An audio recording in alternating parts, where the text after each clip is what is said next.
सभी किसान साथियों को नमस्कार। मेरे एग्रो केयर टिप चैनल में आप सबका स्वागत है। जिन किसान साथियों ने गेहूं की फसल बो रखी है, क्योंकि जब गेहूं की फसल 40 से 45 दिन की हो जाती है तब यह एक क्रिटिकल टिलरिंग स्टेज कहलाती है।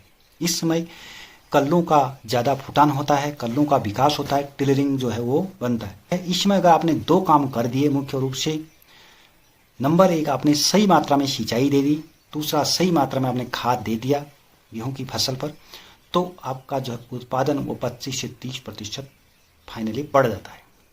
तो सही मात्रा में आपको पानी देना है, सिंचाई करना है। अगर आप ज़्यादा मात्रा में पानी देते हैं, ज़्यादा जल भराव वाली स्थिति हो जाती है तो आपको जो है और ज़्यादा नुकसान हो सकता है, इसलिए सही मात्रा में सिंचाई करनी है। ज़्यादा पानी अगर आप खेत में दे देते हैं तो मिट्टी के बीच में जो हवा होती है वो निकल जाती है और प्रॉपर तरीके से जो है वो पौधे की जड़ों को हवा नहीं मिलती है, श्वसन नहीं कर पाते हैं, तो इससे जो है पौधा पीला पड़ जाता है।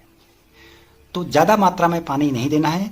और इसके अलावा पौधे में लॉजिंग प्रॉब्लम भी हो जाती है। अगर ज़्यादा पानी दे दिया तो कल्ले जो है वो गिरने लगते हैं। गेहूं की फसल में नमी ज़्यादा होगी तो जो डिजीज है उनका प्रकोप, फंगस जनित जो बीमारियां हैं उनका भी प्रकोप बढ़ने लगता है। तो ज़्यादा सिंचाई नहीं करना है। और इसके अलावा जो है अगर आप ज़्यादा सिंचाई कर देते हैं गेहूं की फसल में, तो जो आप खाद देते हैं, जो यूरिया देते हैं, जो जिंक देते हैं, जो सल्फर देते हैं, वो आपका बह जाते हैं, निचले स्तरों में चले जाते हैं। वो जो है आपका उसका यूटिलाइजेशन नहीं होता है, तो आपको फिर दोबारा देने की ज़रूरत पड़ती है। तो आपको ज़्यादा पानी नहीं देना है, आपको सही मात्रा में सिंचाई करनी है। दूसरा, आपको सिंचाई करने के बाद आपको जो है यूरिया की टॉप ड्रेसिंग करनी है।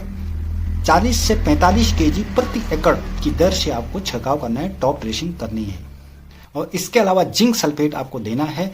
जिंक सल्फेट में जिंक मिलेगा और सल्फर मिलेगा, दो चीज़ें आपको मिल जाती हैं गेहूं की फसल को।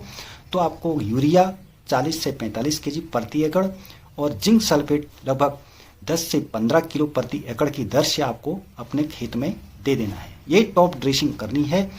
और या फिर आप जो है जो खाद है, यूरिया है और जिंक है, इसका आप घोल के रूप में आप ऊपर से स्प्रे भी कर सकते हैं। जैसे 20 ग्राम प्रति लीटर पानी में यूरिया का घोल बनाकर 2% घोल बनाकर उसको आप स्प्रे भी कर सकते हैं। इसी तरह जिंक का भी आप स्प्रे कर सकते हैं। तो आप अगर ये दो काम कर देते हैं अपने खेत में 40 से 45 दिन के अंदर, तो आपका जो फाइनली जो उत्पादन है वो 25 से 30% तक बढ़ जाएगा। इसके अलावा इस समय जो 40 से 45 दिन के अंदर जो है आपको जो रोग है, जो कीट है, उनकी निगरानी भी करनी है, क्योंकि इस समय उनका प्रकोप धीरे धीरे आगे को बढ़ने लगता है, फसल पर दिखने लगता है। जो सिम्टम है, जो डिजीज है, उनके सिम्टम आपको देखने को मिलते हैं। और जैसे आपका पीला रतुआ रोग है या झुलसा रोग है, अन्य रोग डिजीज हैं, उनके जो सिम्टम आप पहचान सकते हैं और आप समय रहते जो है उनको कंट्रोल कर सकते हैं। इसके अलावा जो इनसे कीट हैं, जैसे माहो है, अन्य कीट हैं, उनको भी आप पहचान कर जो है उनका भी जो है आप समाधान कर सकते हैं, उनको भी कंट्रोल कर सकते हैं। तो ये जो दो मुख्य काम मैंने बताए आपको 40 से 45 दिन में गेहूं की फसल में किसानों के लिए, एक तो आपको सही मात्रा में सिंचाई कर देना है और दूसरा आपको सही मात्रा में खाद दे देना है। धन्यवाद।